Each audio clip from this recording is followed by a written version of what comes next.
Hello. Today I'd like to talk about parallel universes.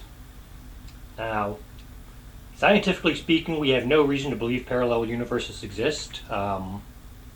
It's sort of quantum mechanics. Everyone thinks, oh, quantum mechanics predicts parallel universes. That's really a guess about a speculation based on a misquote. Is it possible that quantum mechanics predicts it allows for the possibility, but it doesn't really let us prove they exist or don't exist. That's another video altogether. That's one thing. I'm probably going to do multiple videos on parallel universes just because you can cover so much about them.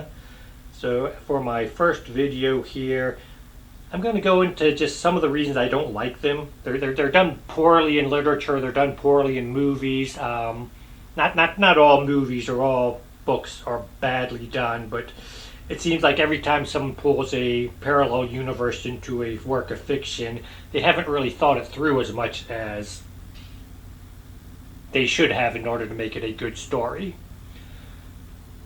And so I am going to, for now, talk about one of the problems with traveling to a parallel universe that no one considers when they write their stories.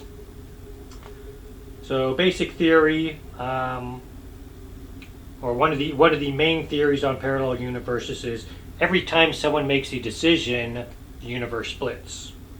So, do I make this video? There's another universe exactly like this where I decided not to make the video, and so the universe diverged into two there, and so that's one of the theories on parallel universes. Every time someone flips a coin, it's once it comes up heads, the other times it comes up tails, and the universe splits. And so the idea is, let's visit a parallel universe. Well, okay, so let's suppose I've discovered a parallel universe. I am universe A, and I have discovered universe B somewhere. And not only have I discovered universe B, but I've discovered the method to get to universe B. So I'm going to plan to explore it. I've got decisions to make now. Do I take money with me? Because I'm going to be in universe B, I might need to buy stuff. Is my money even good there? So that's a decision to make. If I don't take money, then do I take other stuff? Do I want a first aid kit? Do I want a camera so I can document this? And everything I can choose to take has potential benefits and lacks of benefits or problems. What if this alternate universe doesn't have technology and I take my camera there? Now I'm going to be accused of witchcraft and they're going to burn me at the stake. So these are all decisions I have to make. So I have 10 yes-no decisions to make. I have just split my universe into 1,024 different pieces where I've made every possible combination of yes-no decisions for my 10 choices. The 1,024 people still want to go to universe B. So, one of the questions people ask are, should I, when I go to my parallel universe, should I look for myself? Should I look at the alternate version of myself? Well, I've got 1,024 of me going there, so there's a good chance I might actually run into another version of myself, because before I came here, I split the universe into 1,024 different versions. Now, while I'm making my plans, universe B is also making, people are making decisions in universe B. So it's possible it's splitting, and by some weird coincidence, every one of me will go to a different universe B. It sort of depends on how the universes are set up, because I discovered universe B, I discovered how to get there. If I have a single coordinate system, then all of me has the same coordinates. So we're all going to wind up in the same area. It's like sort of the idea of, everyone in the world decides to go to London, then everyone ends up in London, because we all have the same latitude and longitude. On the other hand, if the universes work in a different way, where it's just everyone take 10 steps to the left, or left doesn't work. Everyone take 10 steps east, then we're all going to end up in a different place because we all started in a different place and we're just 10 steps away from where we started from. So if that's the way that travel between universes works, then I can go to another universe and not have to worry about running into myself. Or not have to worry about running into myself from another universe visiting this universe. There's still the original me in this universe. Now, my 1024 of me, I only looked at my decisions. There are, over 7 billion people in the world, and at any given time, a lot of them are making decisions. We'll account for the fact that some of them are asleep and some of them aren't thinking and, watching cat videos or whatever, so they aren't really making any, thoughts. Still doesn't change the point that for every 1024 of me who is going to this universe, their world has also split into another billion possible worlds because other people in their world are making decisions. So now, if we all have the same coordinates and we're all going to visit Universe B in its non-split state, then we're just pretty much just overpopulated this world and destroyed it. Sorry, guys.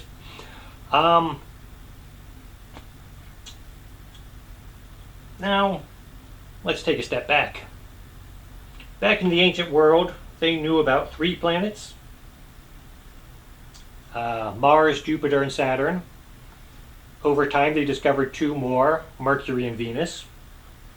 No one really knows when they discovered these. I'm just sort of assuming that they discovered them in somewhat of that order, just because Mars and Venus, you have to look towards the sun, and you can only see them like right before or right after sunset, and they didn't have telescopes or things, so it makes sense that those were, of the 5 planets we knew about in ancient times, those are the 2 that we learned about last. It was in 1780 where we discovered our 6th planet, and that was Uranus. Frederick Herschel discovered that. In 1846, a man named Urban Gall, he predicted that Neptune existed based on mathematics. He sent his calculations to a man named Urban Lavier did the calculations. Johann Gall was the man he sent the calculations to. Gall worked in a observatory, so he sent him and said, point your telescope to this place in the sky. I think there's a planet there. I believe his calculations were fairly good. He was only 1 degree off from it, but so the 2 of them found Neptune in 1846. 1930, Pluto was discovered by Clyde Tombaugh. I think I'm pronouncing that right. I could be pronouncing it wrong. So, from ancient times, knowing 5 planets, we jumped to, the course of over 200 years to discover 3 more. Then someone turned around and said Pluto's no longer a planet, the jerk. And at the same time, there was always the possibility, if we know about all these planets, then these are just planets going around our sun.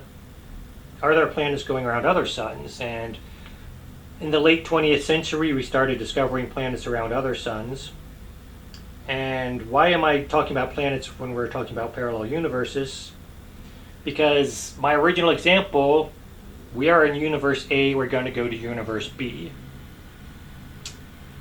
We have reason to believe that, if our theories on parallel universes are correct, then we have reason to believe there are infinitely many parallel universes.